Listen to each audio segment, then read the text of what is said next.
तो भगवान बुद्ध जी एक सुंदर गाथा बताए कि नहीं वेरेन वेरानि सम्मन्तिध कुदाचन अवेरेन च सम्मन्ति एष धम्मो सनातन।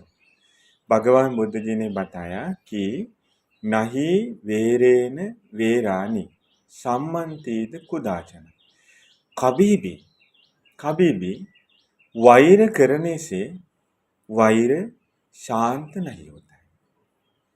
ये भगवान का ज्ञान। वैर करने से कभी भी वैर शांत नहीं होते।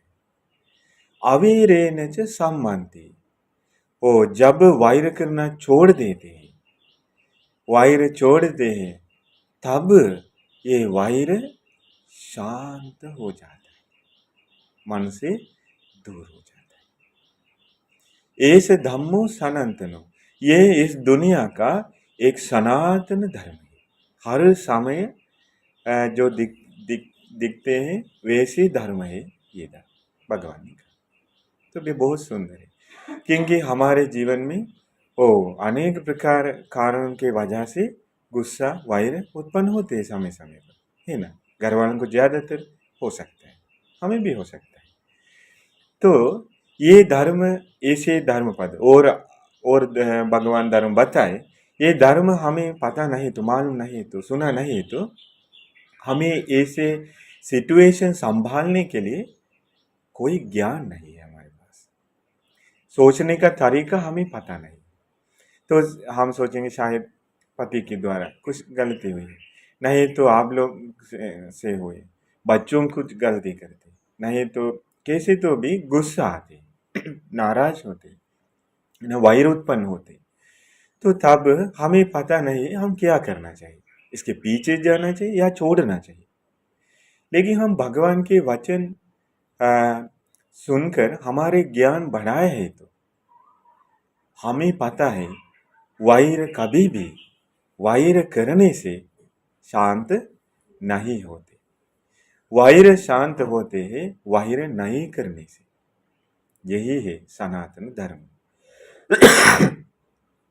तो ये क्यों भगवान ने बताए, एक सुंदर, एक्चुअली बहुत सारे गाथा के लिए कुछ घटना घटी, इसके वजह से भगवान धम्मपद में आने वाले ये सभी गाथाएं बताए। तो हर गाथा के पीछे कुछ घटना है।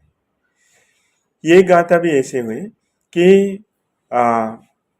एक मम्मी जी थी, उनके बच्चों लाइक पहले बच्चा को एक यक्षिणी ने खा डाला, पहले बच्चा। बाद में फिर एक बच्चा को जन्म दे, वो भी थोड़ा खेलते खेलते समय एक यक्षिणी आई और उनके सामने खा डाला।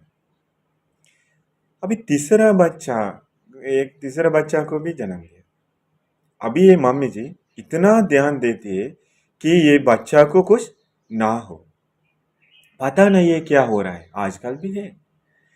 तो ये क्या हो रहा है पता नहीं है, लेकिन बहुत ध्यान देकर माता जी पिता जी दोनों ही बहुत टेंशन में है, लेकिन फिर भी बहुत ध्यान देकर पालन पोषण करते समय एक दिन स्नान करने के लिए, नहाने के लिए तालाब के पास गए। तो बच्चा को साफ करके स्नान करा करके किनारे पर रख दिया। मम्मी जी अभी स्नान कर रही, लेकिन समय समय पर वो ध्यान देखती है कि कोई आएगा, यक्षिणी आएगा। अचानक उनको दिखाई दिया दूर से एक काला वाला कुछ आ रहा है। उनको जल्दी समझ में आया अभी कौन आ रही है, वही यक्षिणी आ रहा है। जल्दी अपने कपड़ा पहन लिया, जल्दी बच्चा को उठाया। अभी जाने के लिए कोई जगह नहीं, सिर्फ श्रावस्ती जेतवन के बारे में याद आया। देखिए जेतवन होते समय भी बहुत सारे लोग थे, नहीं गए, लेकिन उस समय 5-7 करोड़ लोग श्रावस्ती में रहते थे। 5 करोड़ लोग मार्ग फल्ला भी लोग थे, इतने लोग थे। फिर भी जो लोग आरा आश्रम में नहीं गए ऐसे लोग भी थे। तो ये मम्मी भी शायद मुझे लगता है कभी भी नहीं गई है, लेकिन उनको भरोसा था कि भगवान के पास जाएंगे तो ये बच्चा को बचा सकती है। इसके बाद दौड़ने लगे वो सीधा भगवान के पास। तो भगवान लोगों को, भिक्षु भिक्षुनी उपासक उपासिका को दारू भोजन दे रहा था, फिर भी सामने तक आकर जोर से चिल्लाकर भगवान के सामने रख दिया कि भगवान, ये बच्चा मैं आपको समर्पित करती हूँ। हाँ, ये याद करके आजकल भी हम किसी का जीवन में, किसी के जीवन में कुछ प्रॉब्लम है तो हम भगवान को समर्पित करते हैं। श्रीलंका में तो हम स्तूप के पास जाकर सर ठस करके वंदना करके वचन से कहकर हमारे जीवन हम समर्पित करते हैं। उससे बहुत फायदा मिलता है, बहुत सुरक्षा मिलता है। इसके बाद मम्मी ने समर्पित किया। समर्पित करने के बाद वो बच्चा भगवान का बन गया, भगवान को दान दिया गया है, कोई टच नहीं कर सकते। इसकी वजह से वो याक्षिनी, वो तो अंदर भी नहीं आ पाई भगवान की वजह से, तो जेतवन आश्रम के गेट के पास खड़े होकर चुप कर, क्योंकि बहुत शर्म आने लगी, भगवान सब कुछ देखते हैं इसलिए बहुत शर्म की वजह से, लेकिन गेट के पास खड़े होकर दुख से रहती थी। भगवान ने उनको उसको भी बुलाया कि इधर आए। वो भी बहुत शर्म से शर्म करके करके भगवान के पास जाकर बैठ गए। अब याक्षिनी और माता जी दोनों अभी सभी लोगों को दिखाई देते। तो भगवान ने कहा आप दोनों का ये झगड़ा इस जीवन से शुरू हुआ नहीं। इसका अतीत कहानी में बता दूंगा करके भगवान ने कहा। एक बार ये अभी जो मनुष्य लोक में जन्म लिए है ये स्त्री, उस समय एक में छोटी बच्ची बनकर जन्म ली। शायद आप लोग जाने, छोटी बच्ची थी। उस समय एक में मुर्गी थी।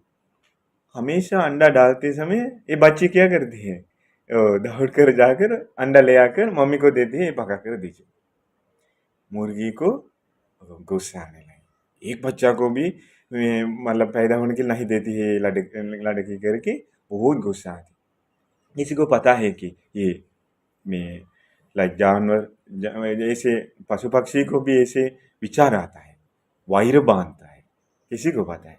लेकिन उन्होंने वायर बांध लिया। कैसे वायर बांध लिया, मैं भी जन्मों जन्मों में आपके बच्चों को खा डालूंगी। इसके बाद नेक्स्ट जीवन में ये मनुष्य लोक में जो थी वो छोटी बच्ची अभी शायद खरगोश बनकर जन्म लेते, तो बच्चों को में जन्म देते। वो मुर्गी अभी वो कर्मानुसार, कर्म के अनुसार शेरनी बनकर आती है, आकर वो बच्चों को खा डालती।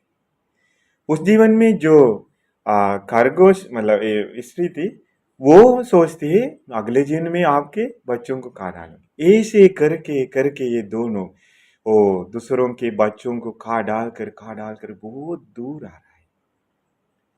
बहुत समय तक दुख भोगते भोगते आ रहा है। ये इसीलिए भगवान ने कहा आप दोनों का ये गलती, ये वायर बहुत दूर से आ रहा है। फिर वायर करते हैं अपने बच्चों को खा डालने पर, फिर वायर करते मैं आपका बच्चों को खा डालूंगी, उनके बच्चों को खाते। उसके बाद वो वायर करती है कि मैं आपके बच्चों को खा, ऐसे करके करके आए। इसीलिए उन्होंने धर्म बताया, ये वायर कभी भी वायर वापस वायर करने से कभी भी ठीक नहीं होता है, शांत नहीं होता है, नहीं छोड़ सकते, ये प्रॉब्लम खत्म नहीं होता है। लेकिन वायर खत्म होने का तरीका यही है कि वो वायर छोड़ेंगे तो ये वायर शांत हो जाता है, ये प्रॉब्लम शांत हो जाता है, भगवान ने कहा। इसके बाद ये सुनकर ये माता जी और याक्षिनी दोनों ही रोने लगी। बोझ फुट फुट करके रोने लगे कि अपने तरफ से बहुत गलती हुई है, भगवान नहीं तो हमें पता भी नहीं है, हम जन्मों जन्मों तक आपसे आपसे परेशान करके जाने वालों करके उन दोनों उसी वक्त कुछ भी हुए हमारे तरफ से हम भूल जाए करके पूरा वायर छोड़ दिया। उसी वक्त वायर छोड़ दिया, दोनों ही वायर छोड़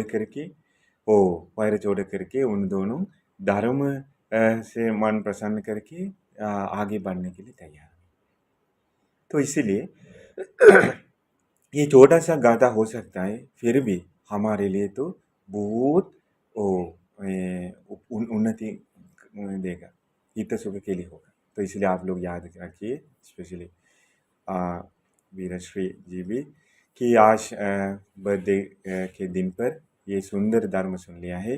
तो ये धर्म सुनकर याद रखकर अपने जीवन भर याद रखिए एवं ये धर्म का पालन करके गुस्सा, नाराज, अमनाप, वैर दूर करते रहिए, क्योंकि वैर करने से, अमनाप करने से, नाराज होने से कभी भी वो शांत नहीं होता है। तो आप लोगों को सुख शांति चाहिए तो, सुकून चाहिए तो वैर छोड़ना ही होगा, अमनाप छोड़ना ही होगा, नाराज छोड़ना ही होगा। नाराज होने का कारण आ सकता है, लेकिन उसके साथ साथ याद याद आना पड़ता है कि इससे दुख मिलता है। ये नाराज होने से, गुस्सा से, अमनाप से, वैर से क्या मिलता है? दुख। उस समय आप लोगों को सुकून मिलता है क्या? नहीं ना। अच्छे से नहीं खा सकते, मम्मी जी को नाराज आएंगे तो अच्छे से खाना नहीं पका सकती, या बच्चों का काम नहीं कर सकती, बहुत दुख है, सभी लोगों को दुख है। तो पिताजी नाराज हो जाएंगे तो वो पूरा फैमिली को दुख है, क्योंकि गुस्सा करते, डांटते हैं। तो बच्चों नाराज हो जाएंगे तो मम्मी पापा को बहुत दुख मिलता है, क्योंकि वचन सुनते नहीं, खाते नहीं, वो बहुत दुख मिलता है। तो इसीलिए ये नाराज होने से, अमनाप से, वैर से किसी को सुकून नहीं मिलता है, खुद को भी नहीं, दूसरों को भी नहीं। इसलिए वैर, अमनाप, गुस्सा छोड़ेंगे तो सुकून मिलता है। तो इसलिए आप लोग ये सुंदर धर्म याद रखिए। याद रखकर इस धर्म का पालन करके आप सभी लोगों को भी सभी दुखों से मुक्त होने के लिए, उत्तम निर्वाण सुख को पाने के लिए भाग्य मिल जाए कि साथ बोलिए।